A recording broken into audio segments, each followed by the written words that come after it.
കേരളത്തിൽ കുംഭമേള 2025 ജനുവരി 11-12 തീയതികളിൽ ഭാരതപ്പുഴയുടെ തീരത്ത് തിരുവല്ലുവാമലയിലെ പാമ്പാടിയിലെ ഭാരതപ്പുഴ കടവിൽ കുംഭമേള നടക്കുന്നു. കേരളത്തിൽ കുംഭമേള എന്ന് കേൾക്കുമ്പോൾ ശരാശരി ബുദ്ധിജീവികളായ പുരോഗമനവാദികളായ മലയാളി പുങ്കവന്മാർ ചോദിക്കുന്ന ചോദ്യം കേരളത്തിലും കുംഭമേളയോ എന്നാണ്. അത് ഒരു ഉത്തര ഭാരത ആഘോഷമല്ലേ എന്നാണ് ചോദ്യം.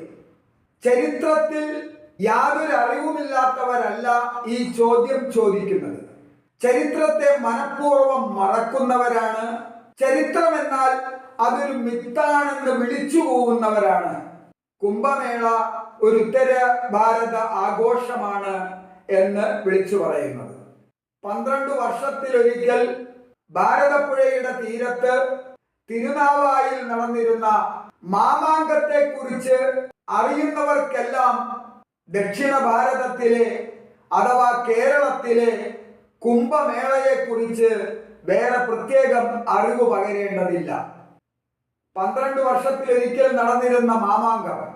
പക്ഷെ മാമാങ്കം എന്ന് പറയുമ്പോൾ നമ്മുടെ കുട്ടികളെ നമ്മൾ പഠിപ്പിക്കുന്നത്, കുറെ വർഷങ്ങളായി അത് നമ്മോട് പറഞ്ഞു തരുന്നത് ചാവേറുകളുടെ കഥയാണ്. എന്നാൽ മാമാങ്കം ചാവേറുകളുടെ കഥയായിരുന്നില്ല. മാഘമാസത്തിലെ മകം നാളിൽ കന്യാകുമാരി മുതൽ ഗോകർണം വരെയുള്ള ഗ്രാമജീവിതത്തിന്റെ സർവ ഉൾത്തുടിപ്പുകളും സംഗമിച്ചിരുന്ന മഹത്തായ കാർഷിക, കരകൗശല, കല, ശാസ്ത്ര, അങ്ങനെ തുടങ്ങി സമൂഹത്തിൽ നാം കൈവരിച്ച മുഴുവൻ പുരോഗതിയുടെയും അടയാളമായിരുന്നു തിരുനാവായ മണപ്പുറത്ത് സംഗമിച്ചിരുന്നത്. അതൊരു മഹാമേളയായിരുന്നു. മാഘമാസത്തിലെ മകം നാളിൽ ആരംഭിച്ച് 41 ദിവസം നീണ്ടു നിന്നിരുന്ന ഒരു മഹാമേള. ആ മഹാമേളയുടെ പ്രൗഢി തന്നെയാണ് ആ മഹാമേളയുടെ ആചാര്യസ്ഥാനം തട്ടിയെടുക്കുവാനുള്ള യുദ്ധങ്ങളിലേക്ക് നയിച്ചത്. അപ്പോൾ ഭാരതപ്പുഴ കടവിൽ കുംഭമേള നടക്കുന്നു എന്ന് പറയുമ്പോൾ അതൊരിക്കലും ഒരു ഉത്തരേന്ത്യൻ ആചാരമോ ആഘോഷമോ ആയി അവഗണിക്കരുത്. പ്രത്യേകിച്ച് ഭാരതപ്പുഴയെ വീണ്ടെടുക്കാനുള്ള ശക്തമായ സമരങ്ങൾക്ക് സാക്ഷ്യം വഹിക്കാൻ പോകുന്ന 2025 അത്തരം ജനകീയ മുന്നേറ്റങ്ങൾക്ക് ഊർജദായകമായി മാറും ജനുവരി 11-12 തീയതികളിൽ നടക്കുന്ന കുംഭമേള എന്നതിൽ തർക്കമില്ല. ഭാരതപ്പുഴയെ വീണ്ടെടുക്കേണ്ടത് പാലക്കാട്, തൃശൂർ, മലപ്പുറം ജില്ലകളിലെ ആവാസ വ്യവസ്ഥയുടെയും പരിസ്ഥിതി സംരക്ഷണത്തിന്റെയും ആധാരശിലയാണ് ഭാരതപ്പുഴയും ഭാരതപ്പുഴയുടെ കൈവഴികളും.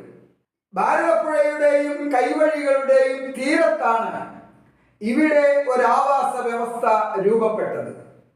ഭാരതപ്പുഴയെ നശിപ്പിക്കുവാൻ മനുഷ്യരല്ലാതെ മറ്റൊരു ജീവജാലവും ഇന്നുവരെ ശ്രമിച്ചിട്ടില്ല. മനുഷ്യൻ നിരന്തരമായി അവന്റെ ദുരാഗ്രഹങ്ങൾക്ക് വേണ്ടി, അവന്റെ സ്വാർത്ഥതയ്ക്ക് വേണ്ടി ഭാരതപ്പുഴയെ നശിപ്പിക്കുന്ന ഈ സാഹചര്യത്തിൽ ഭാരതപ്പുഴയെ വീണ്ടെടുക്കുവാൻ കുംഭമേള നൽകുന്ന ആത്മീയ ഊർജം സഹായിക്കും എന്ന് തന്നെയാണ് ഞാൻ പ്രതീക്ഷിക്കുന്നത്. നിങ്ങളെ എല്ലാവരെയും ജനുവരി 11-12 തീയതികളിൽ പാമ്പാടി ഭാരതപ്പുഴ കടവിലേക്കും അതോടനുബന്ധിച്ച് ജനുവരി 12-ാം തീയതി നെഹ്റു കോളേജിൽ നടക്കുന്ന സംവാദ സമ്മേളനത്തിലേക്കും എല്ലാവരെയും ഒരിക്കൽ കൂടി സ്നേഹപൂർവ്വം സ്വാഗതം ചെയ്യുകയും സ്വദേശി ജാഗരൺ മഞ്ചിന്റെ സർവ പിന്തുണയും സർവ പങ്കാളിത്തവും ഈ കുംഭമേളയ്ക്ക് വാഗ്ദാനം ചെയ്തുകൊണ്ട് എല്ലാ ഭാവുകങ്ങളും ആശംസിച്ചുകൊണ്ട് ഇത് ചരിത്ര വായനയ്ക്ക് ഒരു നിമിത്തമാകട്ടെ എന്ന് ആഗ്രഹിച്ചുകൊണ്ട് ഒരിക്കൽ കൂടി കുംഭമേള സംഘാടകർക്ക് വിജയാശംസകൾ നേർന്നുകൊണ്ട് നിർത്തുന്നു.